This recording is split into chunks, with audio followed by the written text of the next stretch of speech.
मंगलमय मंगलकरण वीतराग विज्ञान नमो ताहि जाते भये अरहंतादि महा। जो विद्यादि सागर सुधी, जो विद्यादि सागर सुधी गुरु हैं हितैषी। शुद्धात्म में निरत नित्य हितोपदेशी। वे पाप ग्रीष्म ऋतु में जल हैं सयाने। पूजूं हैं सतत केवल ज्ञान पाने।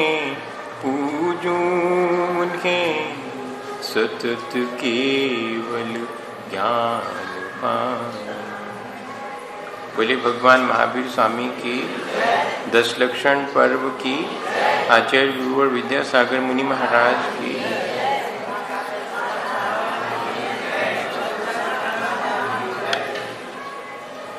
हम लोग हमेशा की तरह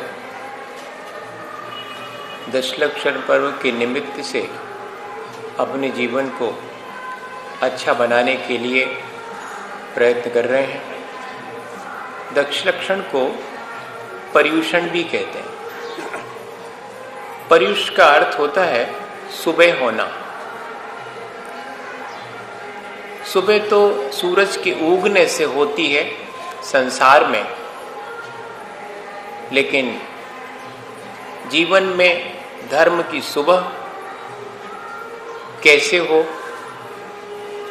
कैसे हम अपने जीवन को प्रकाशमान बनाएं, इसके लिए पर्युषण पर्व आता है। पर्युषण का एक अर्थ और है अनुसंधान या कि खोज।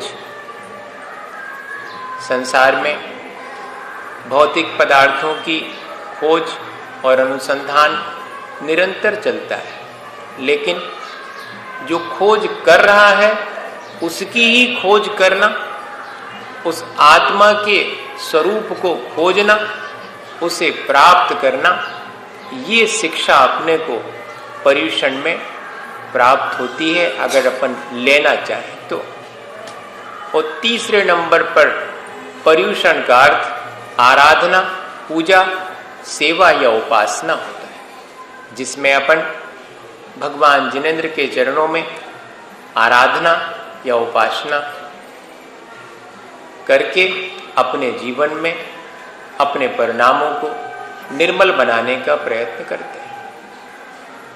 2 तरह से हम इस पर्व को मना सकते हैं। एक तो अपने बाह्य आचरण को बदल करके, जो कि अपन करते ही हैं, लेकिन उस बाह्य आचरण को इन 10 दिनों में बदलने का उद्देश्य अपने अंतरंग के परिणामों की निर्मलता है। सो उसकी भी अपने को तैयारी करनी चाहिए। देखो, बच्चों की परीक्षा होती है, सो 4 दिन पहले से परीक्षा की तैयारी करते हैं। घर में बेटी की शादी होती है तो 4 दिन पहले से तैयारी करते हैं। अतिथि घर में आना हो तो 4 दिन पहले से अपन अतिथि के आने का इंतजार करते हैं और वैसी तैयारी करते हैं। किसी यात्रा पर जाना हो तो उसके लिए अपन तैयारी करते हैं कि किस तरह अपन यात्रा करेंगे। इन सब सांसारिक कार्यों में उनको करने के लिए अपन पहले अपना मन बनाते हैं, तैयारी करते हैं। ठीक ऐसे ही पर्वराज पर्युषण में मेरे जीवन में धर्म आवे इस प्रकार की बाह्य में अपन तैयारी करते हैं, लेकिन उस बाह्य तैयारी का उद्देश्य अपने अंतरंग में अपने मन को धर्म धारण करने के लिए तैयार करना है। कुछ थोड़ी सी बाह्य में क्रियाओं को करके अपन सोचते हैं कि हमने एक आसना कर ली, हमने उपवास कर लिया, हमने पूजा कर ली, हमने पाठ कर लिया, माला फेर ली और हमने खूब 10 दिन तक और स्वाध्याय इत्यादि करके धर्म कर लिया। लेकिन भाई, यह तो सिर्फ धर्म के साधन हैं, उपाय हैं। इन सब के माध्यम से मुझे अपने जीवन में वीतरागता और अहिंसा जो धर्म है वो स्वीकार करना है।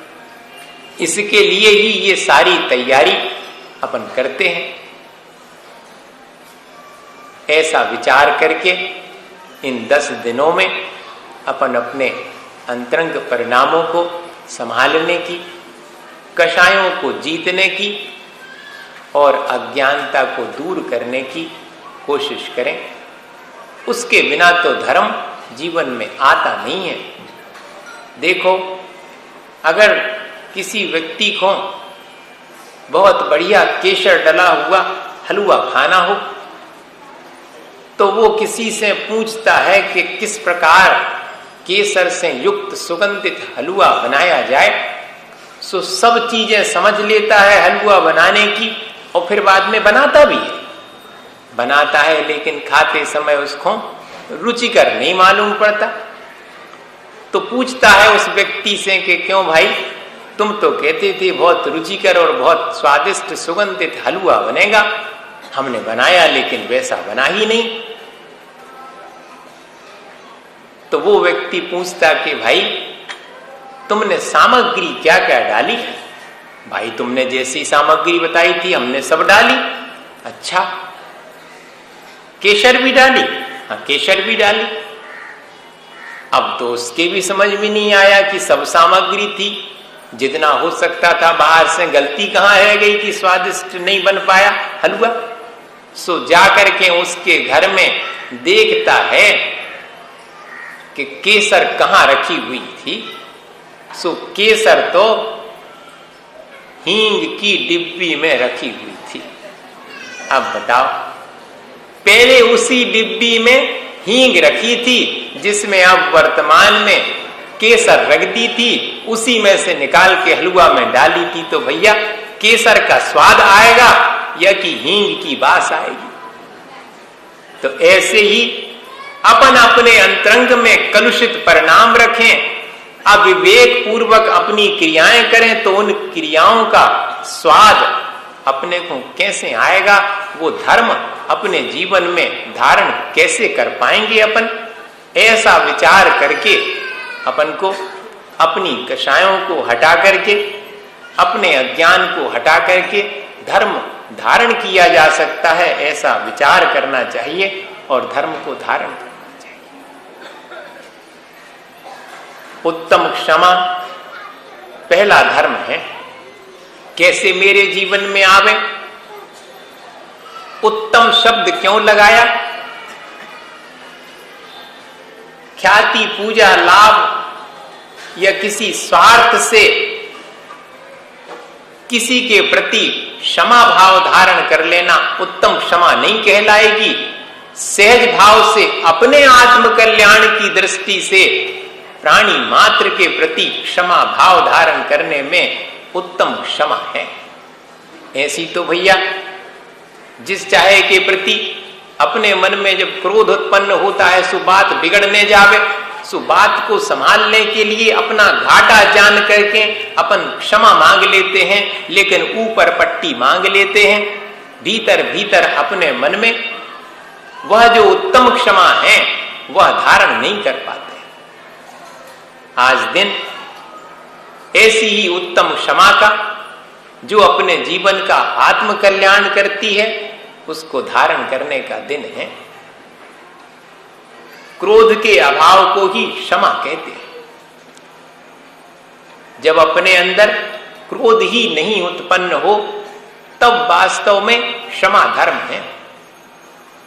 गाली सुन मन खेद न आनो, गुण को औगुण कहे अयानो। ऐसा अपन 10 लक्षण की पूजा करते समय भगवान के सामने कहते भी हैं कि मुझे कोई अपशब्द भी कह दे तो मेरे भीतर उसके प्रति कलुषित भाव ना उत्पन्न हो, क्रोध का भाव उत्पन्न ना हो।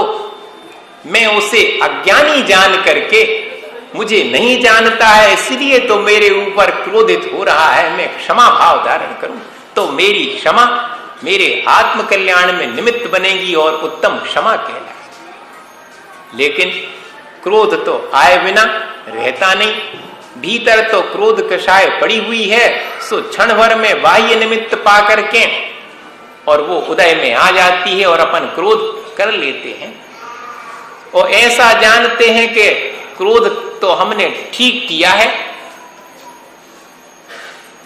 और थोड़ा ही सा तो किया है और सब तो करते हैं, कौन मैं नहीं किया है। ऐसे अपन आर्गुमेंट अपने आप को दे करके सांत्वना दे देते हैं।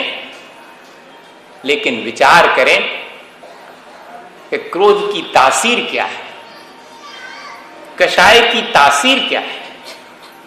ये बहुत अल्प मालूम पड़ती हैं, लेकिन ये बढ़ करके अपने जीवन का घात करने में कारण बन जाती हैं।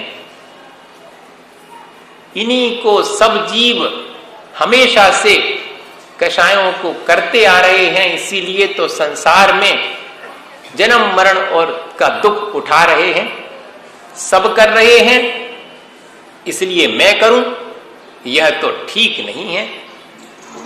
ऐसा विचार करके उनके स्वभाव को जाने अपन कषायों के, उनको जीतना चाहते हैं तो उनसे हानि क्या है इसको जाने।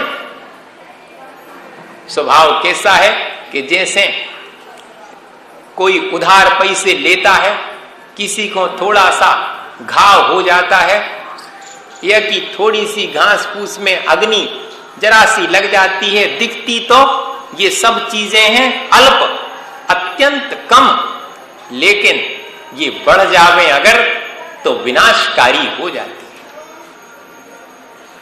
है। ऋण अपन लेते हैं, उधार लेते हैं, सो थोड़ा ही सो तो जान पड़ता है कि अपन को लेना पड़ रहा है, थोड़ा ही सा तो ले रहे हैं अपन।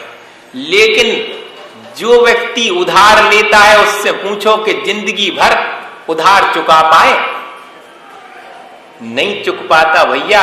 और संसार का धन पैसे का उधार तो चुक जाए सो चुक जाए, लेकिन वो जो कर्मों का उधार अपन निरंतर करते रहते हैं वो अपन कहां चुका पाते, उनको कहां काट पाते हैं कर्मों को। ऐसा विचार करके कि ये बहुत थोड़े से दिखने के बाद भी बहुत बड़े होकर के मेरे जीवन का बिगाड़ कर सकते हैं, मैं इन्हें अपने जीवन से दूर ही रखूं। ऐसे ही घाव छोटा सा दिखाई पड़ता है, अगर थोड़ी सी अपन असावधानी कर ले तो घाव बढ़ करके और इतना बढ़ जाता है कि कौ जहां पर है उस अंग को ही काटना पड़े। पैर में हुआ है घाव तो नासूर बन गया और पैर ही काटना पड़ा प्राण बचाने के लिए। ऐसे ही कषायों का स्वभाव है। अग्नि थोड़ी सी जान पड़ती है कि अरे जरा 2-4 कणों में तो आग लगी हुई है, अल्प है, बुझ जाएगी। लेकिन नहीं भैया, वो अगर तृण में लगी हुई आग भी जरा सी है और बढ़ जाए हवा चलने से तो पूरे महल को जलाने में कारण बन सकती है। ऐसा ही मेरे अंदर जो कषाय भाव हैं उनका भी यही स्वभाव है। ये दूसरे की तो हानि करते हैं सो करते ही हैं, मेरे जीवन को भी तहस नहस कर देते हैं। ऐसा अपने मन में विचार आना चाहिए, आता नहीं है। क्यों? अपन को हानि सामने नहीं दिखाई पड़ती है। कर्म जब अपना फल देते हैं तब उनके फल में अपन को मालूम पड़ता है कि अरे मैंने कर्म खोटे किए थे जिनका फल मुझे प्राप्त हो रहा, करते समय तो नहीं मालूम पड़ता। एक व्यक्ति रास्ते से चला जाता था, स्नान करने वो जाता था, और जहां से रास्ते में से गुजरता था एक घर के नीचे से, तो वहां से घर पे से ऊपर से कोई उसके ऊपर थूक देता। जब पहली बार उसको थूका तो थोड़ा तो मन में विचार आया कि कारण क्या है, जो भी हो क्या करना। उसने अपने दुपट्टे से थूक पहुंचा और आगे बढ़ गया। ठीक रोज का क्रम बन गया। 8 दिन हो गए, वो स्नान करने जाता और वहां से गुजरता तो उसके ऊपर घर में से कोई थूक देता, वो पहुंचता और आगे बढ़ जाता। जो उस मकान के नीचे दुकानदार था वो उसने भी रोज देखा। सो एक दिन उस व्यक्ति से पूछा कि क्यों भाई, तुम्हारी वजह से इन घर के लोगों को कोई परेशानी है क्या? भाई मैं तो नहीं कह सकता, उन्हें मेरे से क्या परेशानी है। अरे नहीं, तुम्हें पता करना चाहिए, तुम्हारे ऊपर थूकते हैं, क्या तुम्हें परेशानी नहीं होती? उसने कहा कि भाई मुझे क्या परेशानी, मुझे तो जरा सा थूक गिरा था सो पहुंच करके आगे बढ़ गया, लेकिन मैं तो विचार करता हूं कि उनको कितना मेरे ऊपर थूकने के लिए परेशान होना होता हो। अच्छा, मेरे निकलने का समय मिलाते होंगे कि अब निकल रहा होगा। और इतने ही नहीं, सामने आते देख करके बहुत सारा थूक मुंह में इकट्ठा करना पड़ता हो और फिर एंगल मिला करके मेरे ऊपर थूकना पड़ता होगा कि ठीक ठीक गिरे, नहीं तो कहूं आजू बाजू गिर जाए। तो इतनी सारी परेशानी तो सामने वाले को मेरे ऊपर थूकने के लिए करना पड़ती, मुझे क्या करना, मुझे तो उस थूक को पहुंच करके आगे बढ़ना है। भाई कषाएं अपना ही अहित नहीं करती, वो दूसरे का ही अहित नहीं करती। जरूरी नहीं है कि कषाय से दूसरे का अहित हो ही। मेरा अहित तो नियम से होगा। मैं दूसरे पर क्रोध करूं, वो विचलित हो क्रोध से या नहीं हो, लेकिन मैंने जो क्रोध के भाव किए उससे तो मैंने अपनी आत्मा का पतन उसी क्षण कर लिया। ऐसा विचार, ताकि क्रोध आएगी नहीं, अपने भीतर आने लगे, तो ऐसे ज्ञान के द्वारा अपन उसको जीत सकें। क्रोध से बचने के लिए सबसे पहले आचार्यों ने लिखा कि आत्मज्ञान होना चाहिए, अनाशक्ति होना चाहिए, बहुत अधिक मन वचन काय की सक्रियता नहीं होनी चाहिए। लगे हैं निरंतर मन वचन काय के द्वारा कार्य करने में, तो अनाप शनाप कार्य में क्रोध के चांसेस बहुत ज्यादा बढ़ जाएंगे। हम अपनी अनावश्यक मन वचन काय की सक्रियता को रोक के रखें। जितना जो आसक्त होगा उसकी आसक्ति पूरी नहीं होने पर उसे क्रोध आएगा, तो कहती अनासक्त होकर के जीवन जियो। जितना अज्ञानी होगा उतना ज्यादा क्रोध होगा, तो कहती नहीं भाई आत्मज्ञान पूर्वक जीवन जियो। अपनी मनोवृत्तियां और अपने संस्कार भी क्रोध में कारण बन जाते हैं। थोड़ा सा क्रोध तो कर ही रहा हूं, ऐसा जान करके अपन कर लेते हैं और वो संस्कार अपने भीतर पड़ जाता है और पड़ता ही चला जाता है। सो फिर अपन मजबूर हो जाते अपनी कमजोरी के कारण और जरा जरा सी बात में वो क्रोध कर बैठते हैं। अपने ही संस्कार से, अपनी ही मानसिकता नेगेटिव, निरंतर बुराइयों के बारे में ही अपन की देखने की आंख बन जाती है। खोटा ही विचार अपने अंदर आने लगता, जिसे प्रीजुडिस कहते हैं। पूर्व से ही आपने दूसरे के बारे में अपनी धारणा बना ली, खोटी धारणा बना ली, तो आपके भीतर उस व्यक्ति के निमित्त से क्रोध तो उत्पन्न होगा ही। तो हमेशा अपनी मनोवृत्ति और संस्कार इन दोनों को संभालें अगर, तो हम क्रोध पर विजय प्राप्त कर सकते हैं। और इतना ही नहीं, हमारी जितनी ज्यादा अपेक्षाएं होंगी उतना क्रोध आएगा। सो कम से कम अपेक्षाएं रखें।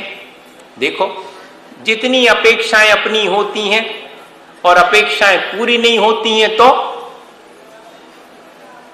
सामने वाले व्यक्ति पर जिससे अपनी अपेक्षा थी, क्रोध अपने आप उत्पन्न होने लगता है। भीतर में क्रोध का उदय आ जाता है निमित्त पा करके।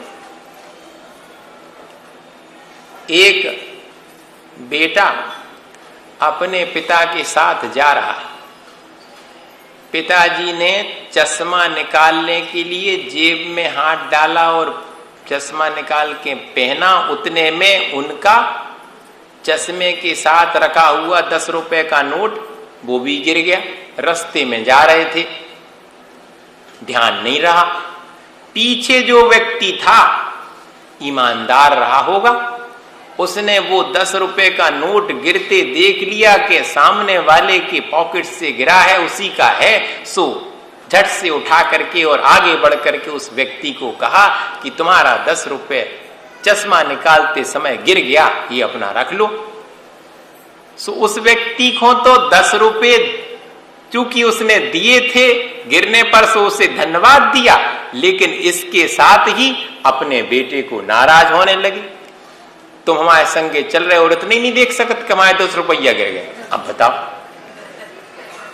अपेक्षा थी तुमसे कि तुम तो उठाओगे, लेकिन तुमने ध्यान नहीं दिया और दूसरे व्यक्ति ने ध्यान दे करके उठा लिया। ऐसे अपने भीतर क्रोध आ जाता। और जरा देर में चले, फिर उनको पसीना आया, सो रुमाल निकाला, सो फिर 10 रुपए का नोट गिर गया। बेटा तो सावधान था, उसने फौरन उठा करके पिताजी को दे दिया। पिताजी ने धन्यवाद तक नहीं दिया। अपेक्षा जिससे होती है, पूरी होने पर अपने अंदर धन्यवाद का भाव नहीं आता, और अपेक्षा पूरी नहीं होगी तो कलुषता आए बिना नहीं रहेगी, क्रोध आ जाए। सो भैया, जिसकी जितनी कम अपेक्षाएं हैं वो उतना कम ही क्रोध में गिरेगा। क्रोध की तरफ उसका भाव प्रवर्तित ही नहीं होगा, जाएगा ही नहीं। उसकी प्रवृत्ति अपने आप शांत हो जाएगी। इस प्रकार हम चाहें तो अपने भीतर जो क्रोध कषाय है उसे हम जीत सकते हैं अपने पॉजिटिव सोच, अपनी मनोवृत्ति के कारण। एक व्यक्ति चेतना को संस्कारित करता है आत्मज्ञान के द्वारा, अपनी मनोवृत्ति को सुधार करके, तो अपने जीवन को अच्छा बना लेता है। जैसे कि सुकरात के जीवन का आता है कि उनके प्रति शत्रुता रखता था। देखो, महापुरुषों से भी लोग शत्रुता रख सकते हैं, महापुरुष रखें चाहे नहीं रखें। क्यों? क्रोध का उदय आ गया, कषाय का उदय आ गया तो रख सकते हैं। सो व्यक्ति एक था जो कि सुकरात इतने पहुंचे हुए थे, फिर भी सज्जन पुरुष थे, पर उन सज्जन के प्रति भी जो दुर्जन होगा वो तो कषाय भाव रखेगा ही। सो शत्रुता रखता था। सुकरात को मालूम पड़ा कि फलाना व्यक्ति मेरे से बदला लेने के लिए निरंतर विचार करता रहता है, लोगों से भी कहता है कि मैं जब तक सुकरात को नीचा नहीं दिखा दूंगा तब तक मैं शांति से नहीं बैठूंगा। सो सुकरात ने भी कहना शुरू किया कि जब तक उसे अपना मित्र नहीं बना लूंगा तब तक मैं चैन से नहीं बैठूंगा।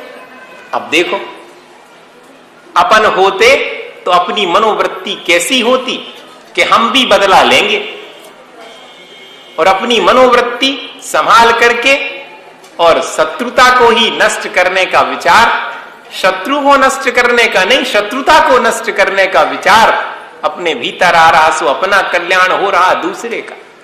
राम तीर्थ थे, विदेश में यात्रा के लिए गए। सो जब फ्लाइट से नीचे उतरे और यहां वहां देख रहे थे, तो वहीं पर किसी फॉरेनर ने उनसे पूछा कि क्या किसी मित्र का इंतजार कर रहे हैं, यहां कोई आपका मित्र है या नहीं है। तो फौरन राम तीर्थ ने कुछ भी विचार ना करते हुए उस व्यक्ति के कंधे पर हाथ रख के कहा कि आप ही तो मेरे मित्र हैं। बस इतने से कहने मात्र से जब तक वो विदेश में रहे, उस व्यक्ति ने उनका पूरा ध्यान रखा कि मेरा मित्र है। भैया, मित्रता के लिए आप हाथ बढ़ाओ या शत्रुता के लिए हाथ बढ़ाओ, ये आपके ऊपर, आपकी मनोवृत्ति पर निर्भर है। हमें अपनी मनोवृत्ति को परिवर्तित करके क्रोध को जीतने के लिए हमेशा प्रेम भाव सबके प्रति रखना चाहिए, सौजन्य का भाव हमेशा रखना चाहिए। एक और उपाय है क्रोध को जीतने का, सबके प्रति प्रेम भाव और सौजन्य का भाव। जिसके प्रति अपने मन में प्रेम का भाव होता है उसके प्रति मन कलुषित होता है, क्रोध आता है क्या? नहीं आता। और प्राणी मात्र के प्रति जिसका प्रेम हो जाए, जहां जहां सांसें धड़कती हैं सबके प्रति मेरा सौजन्य है, ऐसा भाव आ जावे तो फिर उसके क्रोध कषाय उदय में आकर के भी निमित्त नहीं मिलने से और क्या प्राणी को कषायवान बना सकती है? भाई ऐसे अपन क्रोध को आसानी से जीत सकते हैं। एक चीज और है क्रोध को जीतने की आसान सा उपाय, कि हम सामने वाले के क्रोध में ईंधन न डालें, उसे और अधिक बढ़ाने की कोशिश ना करें, बल्कि वातावरण को इतना हल्का बना दें कि जिससे सामने वाले के भी क्रोध कषाय पर पानी पड़ जाए, शांत हो जाए वो अग्नि, वो ज्वाला जो क्रोध की उसके भीतर जल रही है। कन्हैयालाल मिश्र प्रभाकर थे, उन्होंने अपने संस्मरण में लिखा, उनके पिताजी बहुत शांत स्वभाव के थे, लेकिन उनकी मां जल्दी से क्रोधित हो जाती थी। एक बार पिताजी घर में आए, थोड़ी देर हो गई, मां ने रसोई बहुत पहले बना ली थी, इंतजार करते करते थक गई, क्रोध आ गया पिता को देखते ही कि अब आए हो। उनको जितनी बातें हो सकती थीं अपशब्द सो थाली परोसती जाती उनके सामने और सारे अपशब्द कहती जाती उनसे। सो चुपचाप, विश्वनाथ उनका नाम था, सो चुपचाप सुनते रहे और पूरी थाली परस गई।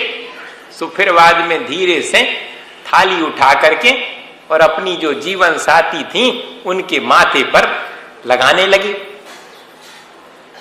तो उनको और गुस्सा आ गया कि क्या करते हो, अच्छे से एक तो देर से आए और खाओ ठीक से, सब ठंडा होगा।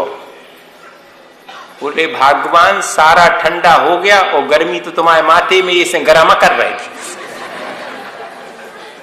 अब देखो सामने वाले को भी हंसी आ जाएगी, वातावरण हल्का हो गया और प्रेम पूर्वक अपना कार्य या तो क्रोधित होकर के करो या कि प्रेम पूर्वक अपन अपना कार्य कर सकते हैं। बहुत प्रैक्टिकल सा उपाय एक बच्चे ने क्रोध को जीतने का लिखा। उसे बहुत अधिक क्रोध आता था, सारा परिवार उससे परेशान था कि जरा जरा सी बात में क्रोध आ जाता है। लेकिन उनके पिताजी को एक प्रयोग समझ में आया। उन्होंने एक दिन कीलों से भरा हुआ एक थैला बेटे के हाथ में दिया कि जब भी तुम्हें क्रोध आवे तो इसमें से एक कील निकाल के पिछवाड़े के दरवाजे पर ठोक आया करे। हाँ, क्योंकि ये नहीं कहा उन्होंने कि क्रोध नहीं किया करे, जब जब क्रोध आवे तो एक कील निकाली वो दरवाजे पे ठोक दे। हो ठीक है, उसको भी अच्छा काम मिल गया। सो क्रोध आता सो एक दरवाजे पर कील ठोक देता, पूरा दरवाजा कीलों से भर गया। उसे बड़ी शर्म आई कि हमने तो क्रोधा कर लो, सबरो दरवाजा बिल्कुल कीलों से भर गया। अब उसने अपने पिता से कहा कि पिता, अगर मैं क्रोध नहीं करूं तो बहुत अच्छी बात है। जब तुम क्रोध नहीं करो तो एक कील निकाल करके अलग कर देना उस दरवाजे में से। उसके मन में तो चॉर्म क्रिएट हो गया कि मैं जैसे सारे दरवाजे को कीलों से भर दिया था ऐसे ही सब कीलें क्रोध ना करके निकाल दूंगा। और इसी में उसने जब जब क्रोध के अवसर आए क्रोध को जीत करके और फौरन जाकर के एक कील निकाल दी। सो एक दिन आकर के अपने पिता से कहा कि पिता, सारा दरवाजा कीलों से रहित हो गया। पिताजी ने बहुत पीठ ठोकी और कहा बहुत अच्छा किया भाई, तुमने अपने क्रोध को जीत लिया। एक बात मैं तुमसे कहूंगा अवश्य, चलो मेरे साथ वो दरवाजे तक ले गए और दरवाजे को दिखाकर उन्होंने कहा कि देखो, कीलें तो सब निकल गईं, लेकिन दरवाजे पर निशान तो बाकी हैं। ऐसे ही जब हम क्रोध कर लेते हैं, बाद में क्षमा भाव धारण कर लें, लेकिन वो जो क्रोध का संस्कार है वो तो निशान बन ही गया, उसका फल तो पाना ही पड़ेगा। ऐसे ही अपन जब अपने भीतर कषाय भाव जागृत होवे तो विचार करें कि अरे, मैं बाद में पश्चाताप कर लूंगा, सो ठीक है, लेकिन मेरे अंदर ऐसा भाव आने से मेरी आत्मा का पतन तो हो ही गया, निशान तो उस पर पड़ ही गए। भैया, इस तरह से अपन क्षमा भाव धारण करने के लिए या तो क्रोध उत्पन्न ही ना हो, और अगर क्रोध उत्पन्न हो गया है तो उसे विभिन्न उपायों के द्वारा जीतने का प्रयत्न करें। लिखा हुआ है उसमें, सती अपि सामर्थ्यम अपकार सहनम क्षमा। सामर्थ्य होते हुए भी प्रतिकार की, दूसरे के किए गए अपकार को सहन करना, ये कहलाती क्षमा। आप हमारे प्रति उपद्रव करो, हमारे भीतर आपके उपद्रव के प्रतिकार करने की सामर्थ्य है, लेकिन हम आपके प्रति अपना चित्त कलुषित नहीं करेंगे, आपके प्रति तो क्षमा भाव ही धारण करेंगे। ऐसा क्षमा धर्म है। अपने को होना तो ये चाहिए कि जो जितना सामर्थ्यवान है वो ही क्षमा भाव धारण करता है, कर सकता है। अपने भीतर की सामर्थ्य बढ़ानी चाहिए। पहलवानी को सामर्थ्य नहीं कह रहे हैं, क्रोध को जो जीत सके वो ही सामर्थ्यवान है। जो जितना सहनशील हो सके, जो जितना सहिष्णु हो सके, सहिष्णुता का अभ्यास करना ही क्षमा धर्म धारण करना है। एक बार एक संत थे, वो जुलाहे का काम करते थे,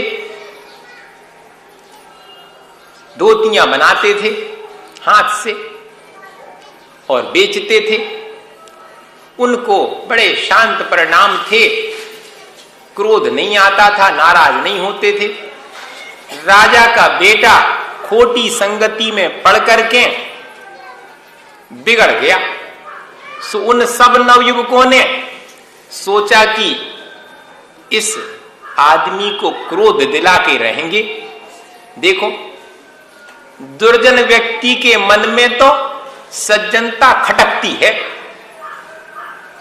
कि हम क्यों नहीं बन पाए सज्जन, सामने वाला क्यों सज्जन है, ये चीज उसको चैलेंज बन जाती है।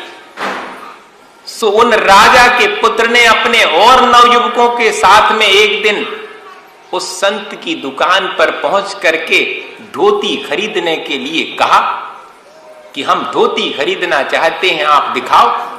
सो एक धोती उन्होंने पास भी कर ली कि ये हमें लेना है, इसकी कीमत बताओ। सो संत ने उसकी कीमत बता दी, और जैसे ही उन्होंने कीमत बताई 2 रुपए, सो इन्होंने उस धोती के 2 टुकड़े कर दी और 1 टुकड़े की कीमत पूछी कि आप कितने की कीमत। सो संत ने बिना किसी क्रोध के कहा कि 1 रुपए। आधी धोती हो गई तो 1 रुपए कीमत हो गई।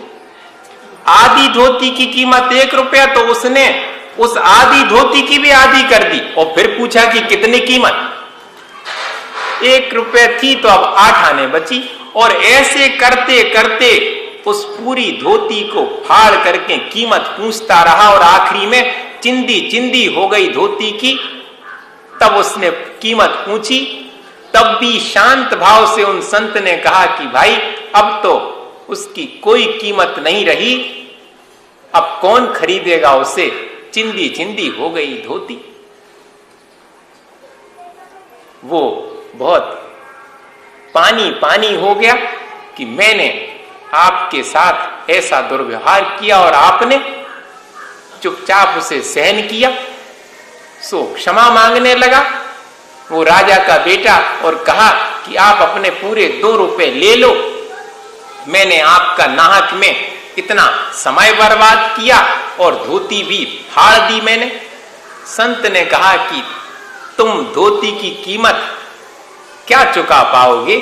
धोती की कीमत चुकानी है तो जाओ खेतों में काम करने वालों से पूछो कि कपास उगाने में कितनी मेहनत की, और कपास उगा करके पोनी बना करके सूत काटने वालों से पूछो कि कितनी मेहनत से तुमने सूत काट करके और ताना बना बुन करके मुझसे पूछो कि कैसे मैंने धोती बनाई थी। इसकी कीमत तुम ऐसे नहीं चुका सकते 2 रुपए दे करके, अब बहुत मूल्यवान है। ऐसा सुनते ही वो व्यक्ति तो उसका जीवन बदल गया कि हमें तो शिक्षा मिल गई, अपकार सहन करके भी सामने वाले को अपकार करने का क्या पनिशमेंट है ये अपने आप एहसास करवा दिया। छोटा मोटा पनिशमेंट नहीं है। तुमने कितने लोगों का जो कार्य था उसे नष्ट कर दिया, उनका समय नष्ट कर दिया। देखो पारसनाथ भगवान ने क्षमा भाव धारण किया, कितने सामर्थ्यवान थे, कर सकते थे प्रतिकार कमठ का क्षण भर में। सौधर्मेंद्र खड़े हुए हैं, जरा सी आज्ञा देते तो कहां लगता कमठ, लेकिन नहीं, 10 भाव तक कमठ उपद्रव करता रहा, लेकिन सामर्थ्यवान पारसनाथ भगवान ने क्षमा भाव धारण किया और उस क्षमा भाव से अपने परिणाम निर्मल करके केवल ज्ञान प्राप्त कर लिया, और उनके परिणामों की निर्मलता देख करके कमठ का भी भाव बदल गया और उसे भी सम्यक दर्शन प्राप्त हो गया। भैया वास्तव में तो अपन अपनी इस क्रोध कषाय को जीतकर स्वयं अपने आत्मा का कल्याण करने वाले क्षमा धर्म को धारण करके और दूसरे को भी क्षमा भाव के लिए प्रेरित कर सकते हैं। आज के दिन इसी सब बातों को अपन ध्यान में रखकर क्षमा भाव धारण करें। बोलिए आचार्य गुरुवर विद्यासागर मुनि। हे गुरुवर शाश्वत सुख दर्शक यग नग्न स्वरूप तुम्हारा है, जग की नश्वरता का सच्चा दिग दर्शन करने वाला है।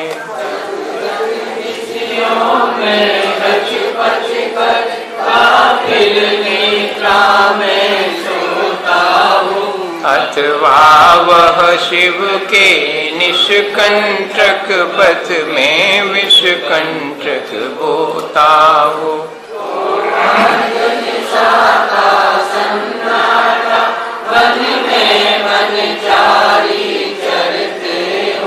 तब शांत निराकुल मानस तुम तत्वों का चिंतन करते हो।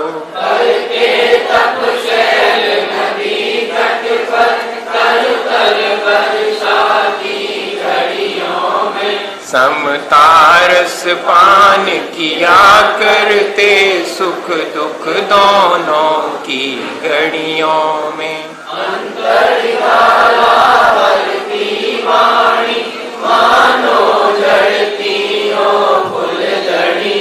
भवबंधन तड़ तड़ टूट पड़े, खिल जावे अंतर की कलियां। तुम सादानी का कोई हो, जग को देती जग की निधियां। दिन रात लुटाया करते हो शम शम की अविनश्वर मणियां। निर्मल देव तुम्हें प्रणाम, हे शांति त्याग के मूर्तिमान शिव पथ पंथी गुरुवर प्रणाम। चंदन तंदुल पुष्प के सरस्वती पशु फल राग के। धवल मंगल गान रवाकुल जिन ग्रहे मुनिराज मगम यजे। देखो ज्ञान के प्रकाश देखो आपा परवास देखो भानु सेवकानी है।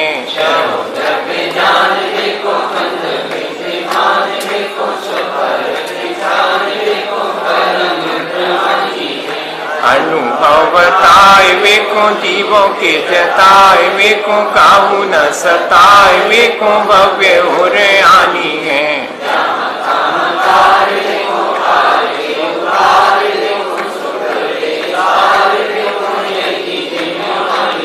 जावाणी के ज्ञान ते सूझे लोकालो, सुवाणी मस्तक नमो सदा दे तुम दू। ये दिन वाणी भारती तो जपो दिन रैन, जो तेरा शरणागत